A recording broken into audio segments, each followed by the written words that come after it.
आप सबका स्वागत है आज का वीडियो में। आज का वीडियो 15वीं 16वीं सदी के धार्मिक आंदोलन यानी भक्ति आंदोलन से है। तो चलिए चलते हैं आज का पहला पॉइंट की ओर। पहला पॉइंट है भक्ति आंदोलन के प्रारंभिक प्रतिपादक थे तो रामानुज आचार्य। अगला पॉइंट है पंजाब में भक्ति आंदोलन के अग्रदूत थे नानक। अगला पॉइंट है भक्ति आंदोलन को दक्षिण भारत से लाकर उत्तर भारत तक प्रचारित करने का श्रेय किसे दिया जाता है तो रामानंद को। अगला प्रश्न है महाराष्ट्र में भक्ति संप्रदाय किसकी शिक्षाओं द्वारा फैला था तो संत ज्ञानेश्वर द्वारा। अगला प्रश्न है कबीर के गुरु कौन थे तो कबीर के गुरु रामानंद थे। अगला प्रश्न है संत कबीर का जन्म कहाँ हुआ था तो मगहर वाराणसी में। अगला पॉइंट है चैतन्य महाप्रभु किस संप्रदाय से जुड़े थे तो चैतन्य महाप्रभु गौड़ीय संप्रदाय से थे। अगला प्रश्न है पुष्टि मार्ग के दर्शन की स्थापना किसने की तो वल्लभाचार्य ने। अगला पॉइंट है किस संत ने ईश्वर को अपने पास अनुभव करने के लिए नृत्य एवं गीतों यानी कीर्तन को माध्यम बनाया तो चैतन्य महाप्रभु। अगला पॉइंट है अद्वैतवाद के सिद्धांत के प्रतिपादक कौन थे तो शंकराचार्य। अगला पॉइंट है गीत गोविंद के रचयिता कौन थे तो जयदेव।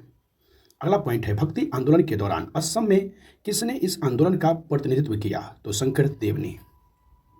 अगला पॉइंट है गुरु नानक का धर्म उपदेश है तो मानव बंधुत्व का। अगला पॉइंट है किस भाषा को लोकप्रिय बनाने में कवि चंडीदास का योगदान है तो बंगाली।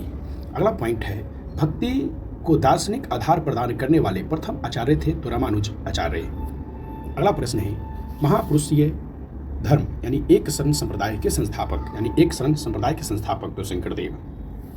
अगला पॉइंट है शंकराचार्य का जन्म 788 ईस्वी में केरल के किस गांव में हुआ तो कलाडी या कलादी।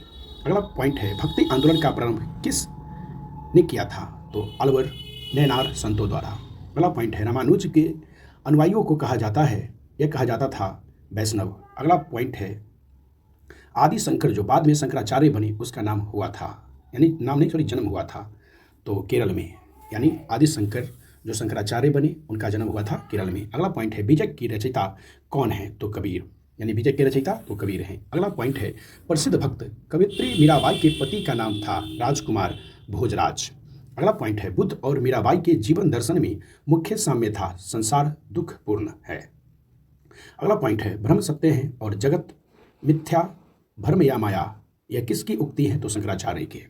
अगला पॉइंट है रामानुजाचार्य को किस कट्टर शैव मतावलंबी चोल शासक के धमकी के कारण त्रिचनापल्ली छोड़कर मैसूर जाना पड़ा तो कुलोत्तुंग प्रथम। अगला पॉइंट है किसने भक्ति के क्षेत्र में शूद्रों को भगवत दर्शन व मोक्ष का अधिकार देकर उन्हें इस्लाम स्वीकार करने से रोका तो रामानुजाचार्य। अगला पॉइंट है दक्षिण भारत का वह संत कौन था जिसने अपना अधिकांश जीवन उत्तर भारत में वृंदावन में बिताया तो निम्बार्क आचार्य। अगला पॉइंट है महाराष्ट्र में विठोबा या विट्ठल यानी विष्णु का एक नाम है आंदोलन का केंद्र था तो पंढरपुर।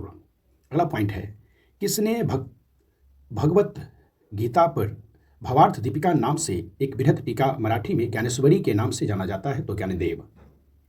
अगला पॉइंट है यदि संस्कृत देव भाषा है तो यह मेरी मातृभाषा यानी मराठी दस्यु भाषा है, यह उक्ति किसकी है तो एकनाथ की। अगला पॉइंट है भक्ति तुकाराम कौन से मुगल सम्राट के समकालीन थे तो जहांगीर के। अगला पॉइंट है शिवाजी के आध्यात्मिक गुरु कौन थे तो रामदास। अगला पॉइंट है दास बोध के रचयिता थे रामदास। अगला पॉइंट है जाति पांति पूछो नहीं कोई हरि का भजय सो हरि का होई ये पंक्तियाँ किसकी हैं तो रामानंद के। अगला पॉइंट है गुरु नानक का जन्म 1469 ईस्वी में कहाँ हुआ था तो तलवंडी ननकाना में। अगला पॉइंट है सिख धर्म का संस्थापक किसे माना जाता है तो गुरु नानक को। अगला पॉइंट है बंगाल और उड़ीसा में वैष्णववाद को लोकप्रिय बनाने का श्रेय किसे हैं तो चैतन्य को। अगला पॉइंट है चैतन्य महाप्रभु का जन्म स्थल है नदिया या नवद्वीप। अगला पॉइंट है उड़ीसा नरेश प्रतापरुद्ध किस वैष्णव संत का शिष्य था तो चैतन्य के। अगला पॉइंट है आलसियों को मूल मंत्र अजगर करे न चाकारी पंछी करे न काम का रचयिता तो मलुक दास। अगला पॉइंट है महात्मा गांधी के प्रिय भजन वैष्णव जन तो तने कहिए जो पीर पराई जाने रे के रचयिता तो नरसिंह मेहता। अगला पॉइंट है नरसिंह मेहता के प्रसिद्ध संत थे यानी नरसिंह मेहता गुजरात के प्रसिद्ध संत थे।